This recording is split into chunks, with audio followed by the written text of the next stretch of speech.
help my mommy, please? At approximately 10 p.m., on a cold Christmas night in 2010, friends DeAndre Woods and Casimir James were talking in front of James' car with James' 3-year-old daughter inside the car, in front of Woods' house on 85th Street and Western Avenue in Los Angeles, California.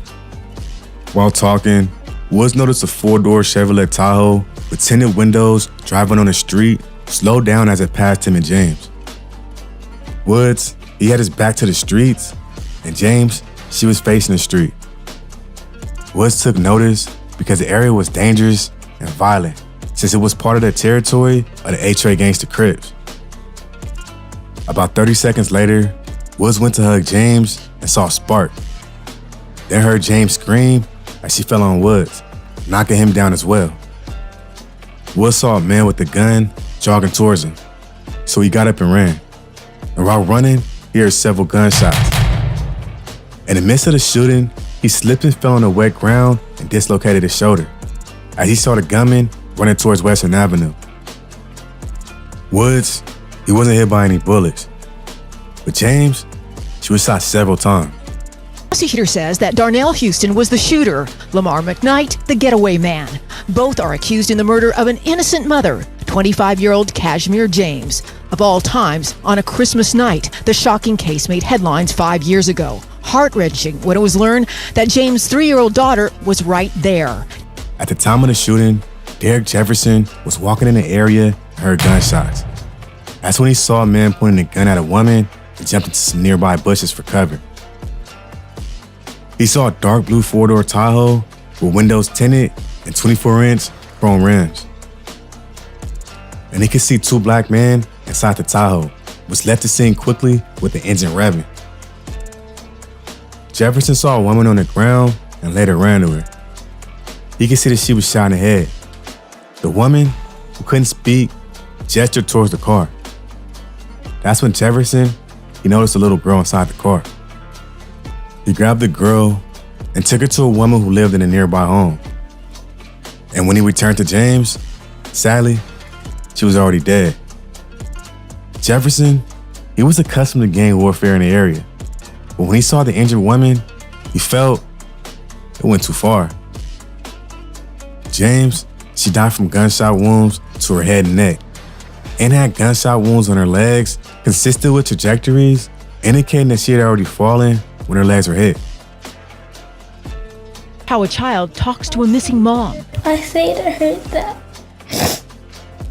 for Christmas, I'll make you a present. For Thanksgiving, I'll say, I'll make you a present. For your birthday, I'll make you a present. And for Halloween, I'll make you a present. Police recovered 13 spent shell casings at the murder scene, all of which were fired from the same gun. They also obtained surveillance video from a nearby gas station depicting either a blue Chevy Tahoe or a blue GMC Yukon with rims traveling southbound on Western Boulevard at the time of the shooting. Fast forward to a few weeks after the shooting. In January of 2011, police located a vehicle matching Jefferson's description parked in front of a residence at 110th and Hobart Street, in the same direction that the SUV had fled.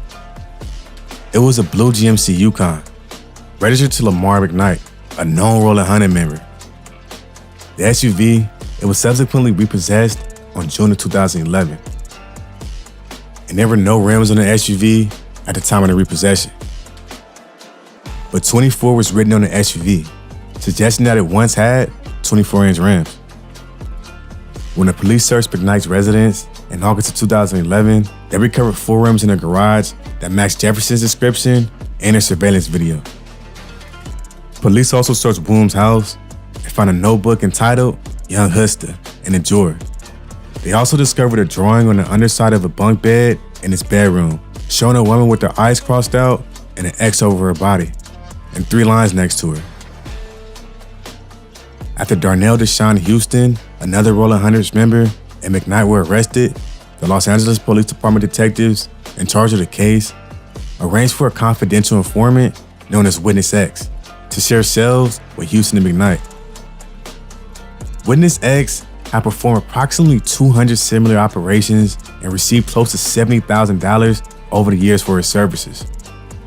He belonged to a neighborhood Crips gang and recognized Houston because they had been in prison together in 1995 or 96.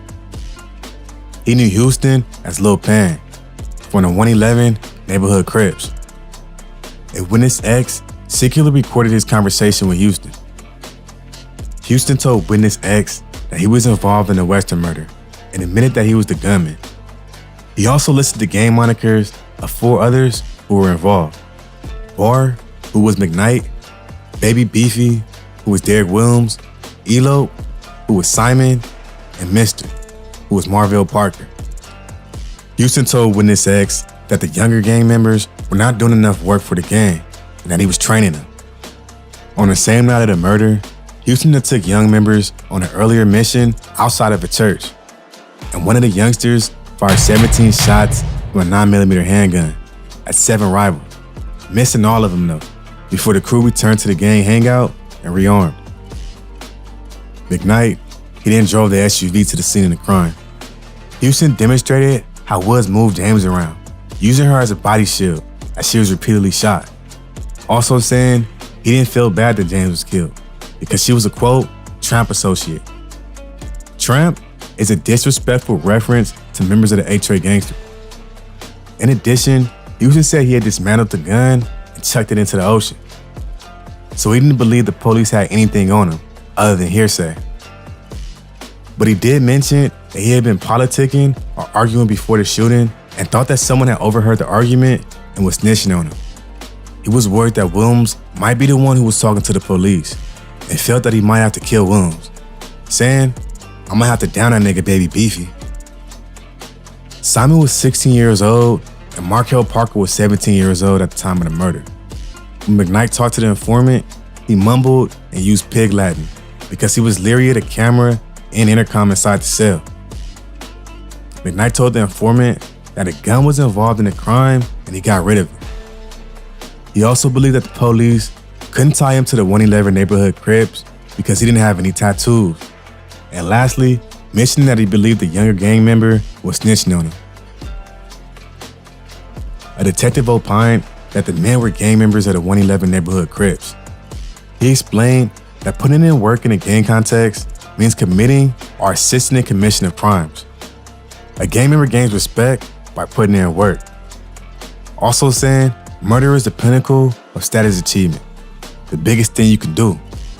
Saying that the crime was committed for the benefit of the gang because the willingness to drive 30 blocks to enter a rival's territory to commit murder on a Christmas night demonstrates that the 111 neighborhood Crips are crazy and instills fear and sends a message to their rivals that they shouldn't mess with the gang. He explained that the shooter or the older member would take advantage of a teachable moment with the young gangsters by showing them how a successful murder mission was carried out. It was also his opinion that the 3 lines underneath Williams' top bunk bed were not meant to represent the 111 neighborhood Crips, because that isn't how the gang depicts his name in writing. Rather, he believed the scratches were hash marks, representing personal accounts of what Williams had done. Notch marks for killings. Also, another factor that put the 111 neighborhood Crips in a bigger hole was Tony Johnson. The defense counters, asserting the prosecution's key witnesses are former criminals with motives to testify. Tony Johnson, a fellow gang member who police had arrested for meth while on probation. He lied, he begged, he stole, all along the way, and you'll hear as the story got there. Johnson was a member of the 111 neighborhood Crips in 2010. He spoke to the police several times about the shooting in exchange for leniency after his various arrests. At trial, he testified that around 9 p.m. on December 25th in 2010, he was at Simon's house on St. Andrews on 111th Street, which was a gang hangout. He was talking to Houston when McKnight pulled up in a blue Yukon. Houston and McKnight began smoking marijuana and argued over who would pay for it. In the discussion, it quickly turned heated, but Houston complained that McKnight was not putting in any work for the gang. McKnight responded, "We can go to the Tramps right now." Johnson understood that McKnight was suggesting that they go to the territory of their rivals and shoot them. Johnson then saw Simon get out of the front passenger seat of the Yukon and get into the back seat. Houston got into the front passenger seat and McKnight drove off. And after that, Johnson went home. 3 days later, Johnson was with McKnight at Simon's house. McKnight told Johnson that they had driven past a man and a woman standing at a car talking, then turned around and pulled up next to him. Houston jumped out of the car and started shooting with a 9mm gun. He says the man started running, saying he was worried that his truck might have been caught on videotape. Hoping to better the situation, Johnson told police where to find the SUV. In the end, through the surveillance evidence, the information received from the paid informant, witness statements, and statements from fellow gang members, the jury found Derek Williams, Darnell Deshaun Houston, and Lamar McKnight guilty of murder, with Houston and McKnight being sentenced to life without the possibility of parole, plus 25 years for the gun enhancement, and Williams being sentenced to 25 years to life, plus another 25 for the gun enhancement. And why have you not said you're sorry for taking my mommy away from me? My mommy was the love of my life. I remember that night and it scares me. You are supposed to love people, not hurt and kill them. What you did was mean. You are mean, evil people. Man, this one was intense. Rest in peace to Kashmir James. But truthfully, that's the nature of this game. Ruthless. To be frank, this situation is only one of many cases that the Rollin Hunters are known for. And as we go over who the Rollin Hunters are, you'll see how militant this gang is for itself.